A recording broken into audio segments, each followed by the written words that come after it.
அன்பு ரட்சகர் இயேசு கிறிஸ்துவின் நாமத்தில் உங்களுக்கு நன்பின் வாழ்த்துக்கள். எப்படி இருக்கிறீங்க? சுகமாக இருக்கீங்களா? இந்த மாதம் கிறிஸ்மஸ் மாதம், ஆகவே நிறைய காரியங்களுக்கு மத்தியில் இருப்பீங்க இல்லையா? சார், உங்களுக்காக நான் விசேஷமாக ஜெபிக்கிறேன். தேவனாகிய கர்த்தர் இந்த நாளுமாய் கூட உங்களோடு கூட ஒரு வார்த்தை பேசுகிறார். கவனிச்சு பாருங்கள். சங்கீதம் 90ஆம் அதிகாரத்தில் 14வது வசனம் சொல்லுகிறது, நாங்கள் எங்கள் வாழ்நாளெல்லாம் களி கூர்ந்து மகிழும்படி காலையிலே எங்களை உமது கிருபையால் திருப்தியாக்கும்.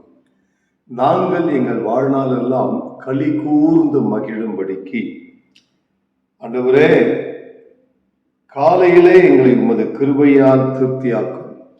கருமையான கர்த்தருடைய பிள்ளைகளே, ஒவ்வொரு நாளும் ஒவ்வொரு மனிதர்களும் தேவ கிருபை பெற்று வாழ்வதுதான் ஒரு மகிமையான வாழ்க்கை. பணம், பொருள், புகழ் எல்லாவற்றையும் விட கர்த்தருடைய கிருபை நம்பி வாழ்கிறவர்கள் ஒரு நாளும் கைவிடப்படுவதில்லை, ஒரு நாளும் வெட்கப்பட்ட போதில்லை. ஆகவே நீங்கள் கர்த்தரை நம்பி அவருக்காக உண்மையாய் நீங்கள் வாழ்வீர்கள் சொன்னால், தேவனாய் கர்த்தர் உங்களுக்கு விசேஷமான நன்மைகளை கர்த்தர் செய்து உங்களை ஆஸ்வதிக்க. ஆகவே நன்றாய் ஜெபம் பண்ணுங்கள், தேவ கிருபை பெற்றுக்கொள்ளுங்கள், தேவ கிருபையை நிலைத்திருங்கள்.